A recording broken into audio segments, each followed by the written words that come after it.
What's up, guys? Barbarian or Bust here, and we need to talk about Path of Exile 2 and Diablo 4. First off, Path of Exile 2 looks absolutely amazing. I am very excited to try the Warrior class with the Titan Ascendancy. This is a slam build, which is similar to what I had in Path of Exile 1. I also look forward to the Marauder class, also known as the Barbarian, when that becomes available. In Path of Exile 1, my character was Michael the Mammoth, and I played the Ultimatum lead. It was an absolutely amazing league. I used Ground Slam, and I just put everything into melee damage, and I was a 100% pure strength character. It was really fun to build out my own character. It was really fun to find all these pieces. This piece I actually bought in the market. This was my first unique that I ever found. And overall, the game was a lot of fun. Mapping was awesome. It was the first time I played through the whole campaign. First impression of PoE 1, awesome. But then I hit a wall.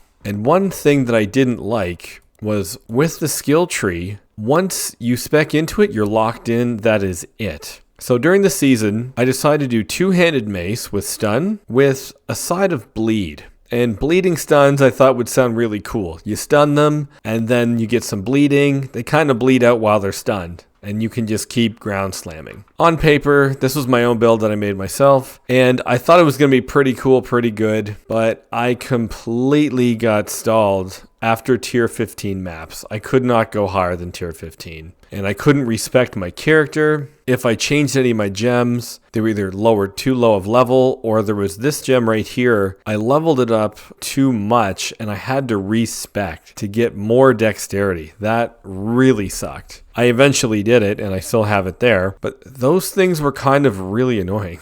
In Path of Exile 2, you don't need to worry about the sockets and the skill gems like you did in Path of Exile 1. That was another thing that I really didn't like about Path of Exile 1. I never found a 6-link item. I found a 6-socket item, but I could never use it. Didn't have enough of the crafting material to craft it into a 6-link. And I didn't want to make a full new character on the same league. I wanted to try a different playstyle, but I couldn't. I was locked into this character. I was locked into slam skills, and that was it. And then that was the league. I didn't try anything else. That's the one thing I really do enjoy about Diablo 4. With Diablo 4 and the new armory system coming, you can try different builds out on the fly. They'll be easy to switch, and it gives me more longevity out of the season. That's one thing I really like. Also with Diablo 4, Season 7 is basically a mix of Season 2 with Season 1 Malignant Hearts, mixed in some Green Helltide just like Season 2. On paper, in theory, Season 7 should be the best season they have yet. They're combining some things from Season 1 that were decent, and the best parts of Season 2, which I thought was their absolute best season. Mixed in with an armory so you can change builds, try new things, see what you like. Overall, Season 7 does look good, but that is completely overshadowed when you look into Path of Exile 2. I do plan to play the PTR of Season 7 to see how it feels. If it feels good,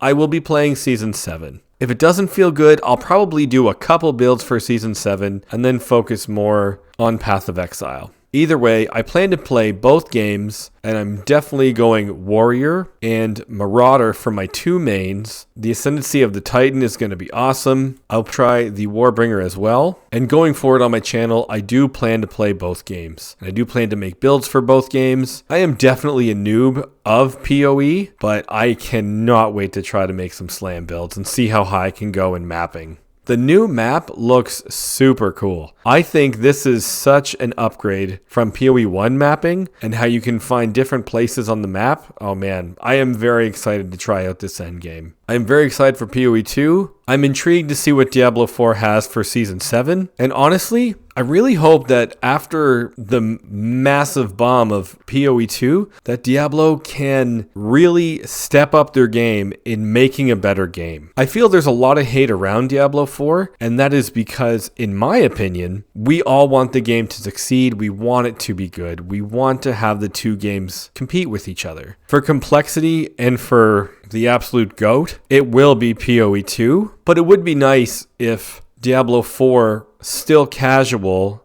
had more systems, had more of an end game than just the pits, and had a little bit more depth to it. Tell me what you guys think about Diablo 4 and PoE 2. I want to play both. I'm going to do videos on both, and I look forward to playing both. I'm going to be a barbarian in Diablo 4, and I'm going to be a barbarian in Path of Exile 2. I'm really interested to see the difference between the Marauder and the Warrior, considering the Marauder did have slam skills, but now there seems to be shifted to the Warrior. So what is the Marauder going to have?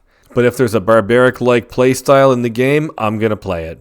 Leave some comments down below in what you guys are going to play and what you guys are looking forward to.